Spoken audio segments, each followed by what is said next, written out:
right. Hello. Welcome.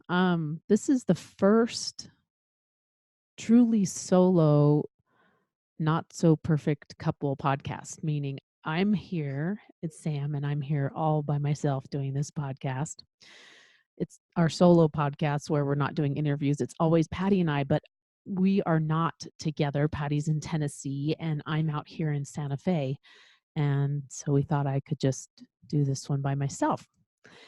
And I've been doing these little vlog videos, not for the past. So I've been in Santa Fe, and for the past few days, I've been at this spiritual retreat, and I took a vacation from all electronics, which was s- it was really relaxing. And as soon as I picked up my phone, and after the few days were over, and checked my emails and stuff, I started could feel like how much stress that brings into your life. But anyway, so I've been doing these vlogs though, and sending to a guy who helps me with who helps Patty and I with our social media and our Instagram and things like that. And it's kind of the lead up. So I'm going to be doing a TEDx talk in November in Normal, Illinois, and I'm really excited. So we've been doing these blogs, which is kind of the lead up to this TEDx talk, and I keep referring to it as a TED talk because I think everybody, it's a very casual way of saying it, but I need to be very clear. I'm not doing a TED talk, because when you do a TED talk, that's like on the big stage with the big TED organization. This is a TEDx talk, which are done all over the world. They're affiliates of TED, but they're kind of independent. So it's a TEDx talk. So if I mess up and call it a TED talk, know that I'm really talking about TEDx. So this has been like the lead up.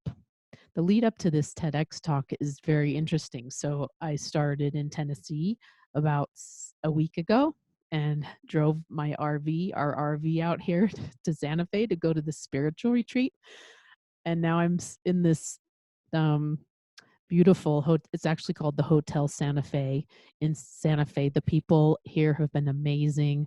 The service is outstanding. The hotel is really so quaint and cute and cozy, and I need to check out in an hour. So I'm gonna get going on the topic here. But what I want to talk about, and I think I'm gonna do like maybe the next 2 or 3 podcasts by myself, since Patty and I won't see each other for a few weeks. And I just want to go into what my TEDx talk is about, which is about sex, which no one who listens to the podcast should be super surprised about that. But the thing I want to go into the different parts of my TEDx talk in a little more detail than the 10 minutes that I get to do my TEDx talk will allow. And the thing I want to talk about today is libido, because I think there's a lot of misunderstanding about how libidos actually work. So most people think a libido works like this. You suddenly feel horny and you want to have sex. And it could be as simple as seeing someone that you find attractive, or even just for Patty, for example, like a single body part. He can just look at boobs and be like, woo, I'm ready to go. And this is what scientists call spontaneous desire. And this is how libidos work for approximately 75% of men. But women are different. And I don't, it's funny because most of the sex research that was done early on, when they started doing sex research, which was just in the last, during the 1900s. I mean, I'm sure they did it before, but where it got, where science got serious about it, they studied men. And it's only been in the last 30 years that scientists have started to recognize that women actually might work differently. So we have this idea that our libidos are supposed to work this way because they only studied men. Well, they found out that actually only approximately 15% of women have spontaneous desire, which means we have a different kind of libido. And it's many more of us have what scientists refer to as responsive desire. So the way responsive desire works is that you actually have to be turned on before you ever feel horny and want to have sex. And this is just a different way of looking at a libido, which means that if something sexual isn't already happening, you're not, something that actually turns you on isn't happening, you may never feel like having sex. Meaning you never will feel horny. You actually have to get something going before you're ever going to feel horny and want to have sex. And this is how my libido works. So Patty and I, in our relationship, for the majority of the years of our 24 years of marriage, we had problems in this area. It seemed like he always wanted to have sex and I never did. And it just caused so much tension between us. I felt like he was pressuring me to have sex all the time. And I found that very annoying. And he was feeling rejected all the time because I would be like, no, I don't feel like, I don't want to. And of course, occasionally I would give up. And the crazy thing is that when did give up, it wasn't like I didn't like sex. When we had sex, it was great. It was just that I never felt horny. So that's the other way that responsive desire works is, you usually are liking the sex. You just never really feel like you want to do it. So this was a problem for us. And when I learned about responsive desire, it was like an epiphany. I wasn't broken. I just have a libido that works in a different way. And once you understand that, if you happen to have responsive desire, by the way, men can also have responsive desire. And our libidos change so much in our lives, with our aging and our hormones and even stress. Stress is like a huge libido killer.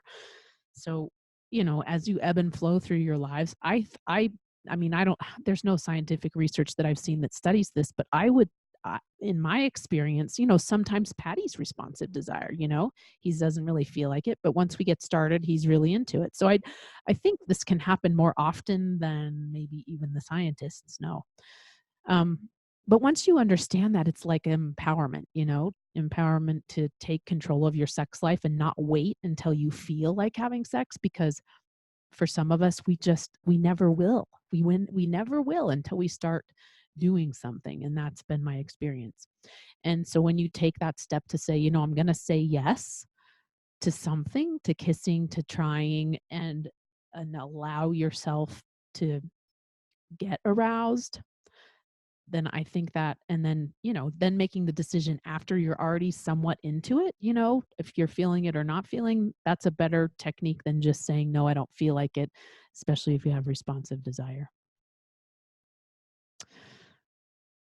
Also, in this whole, and I'm going to talk more about this in the next one, but I do want to talk just for a second about arousal. And I think it's really important to know what turns you on, like for yourself. You should really know what turns yourself on, and also, help teach your partner that, and maybe your partner knows more about how to turn you on. But know what does really turn you on. I think that quest to figure that out is important, and it's crucial. And yeah, and I think the other thing that we don't think about as often is also knowing what turns us off, like things that are like, ugh, ugh, I can't, that's not my thing. By the way, this is both turn ons and turn offs are very different for each person. Um, so sometimes again, like going back to the turn offs. So for me, if there's any like icky smells, especially on Patty's body, like have this I have this rule, like no funk on your junk. That's just my thing. Like we have to prepare the area. I want him to get in the shower and get super squeaky clean before we start really getting into it, because that makes me feel relaxed, and that makes me feel like I can, the boundaries come down and I'm not worried about getting grossed out or getting turned off in the middle of it. So knowing not only what turns your partner on, but also those things that turn them off, and about yourself, so that you can create an environment where you're not going to trigger something that turns yourself off, and you're doing all those things that turn yourself on. And going back to what, how about each person's kind of individual. So something really interesting that I learned about how um, people develop their sense of what turns them on and what turns them off. There are some things that are pretty general across men and women, whether depending on whether you're gay or straight or whatever. There are some things that all of those different classifications of people will have in common, men, women. But there are also things that are, it's kind of like, it happens almost like imprinting. And what imprinting is, it happens in different kinds of birds actually. So, for example, when ducks hatch, or geese, when they hatch and they see something, a- and it's that right time, that imprinting time, they affiliate whatever that thing is as their mother. So hopefully it's their mother that's there. But my mother actually, when she was a little girl, she had a duck. She's has an Easter birthday, and it was her birthday on Easter, and her parents gave her a duck, and that duck imprinted on their vacuum cleaner. So that duck slept in the closet with the vacuum cleaner every night, and then when my grandma would get the vacuum cleaner out to vacuum, that duck would be so happy, he'd be waddling all around and quacking. Well, your sexuality and what turns you on, it works kind of like that, where when you are in puberty and you first get sexually aroused, whatever's happening during that time will sort of imprint on you as something that's sexually um, appealing. So there's this great book, A Billion Wicked Thoughts, where they go into this sort of imprinting idea, and how um, there's a there's a few examples, but the one that comes to mind really quickly is a guy was during puberty, and he went to the doctor, and that just happened to be like he was somehow aroused, and now the sound of the paper crinkling when you go to the doctor, you know how they pull that paper out, so that for him was like the biggest turn on. So my point in bringing all of this up is just to say we're all different.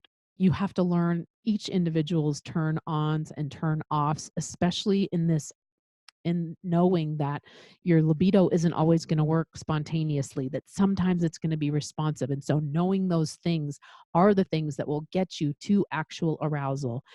And I think the other thing I want to say about that is, there's a lot of, well, with sex in general, there's just a lot of bullshit.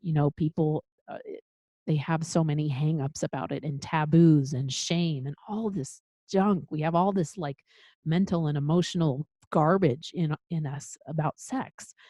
And I just want to say, with arousal and the things that turn you on, there should be no shame in that.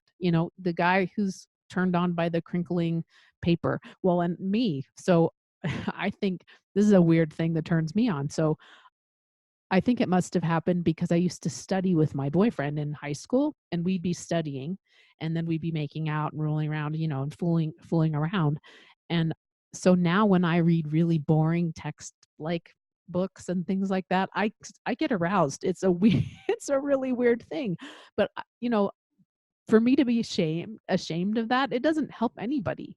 It doesn't help me, it doesn't help my partner, and to be honest and figure out those things that turn you on so that you can bring that into your love life. I think that's awesome. I just don't like the shame. I don't like the blame. Trying to get rid of as much judgment as you can of yourself and your partner, and what turns them on and what turns them off will make it so much easier for you in your sex life. So here, I'm going to sign off now because I got to go. I got to go check out of the hotel. But I hope you learned something. I hope it helps you. And I hope you have an awesome sex life. Everybody who has a partner, I hope you have great sex tonight. So this is Sam signing off. Thank you for listening. Bye.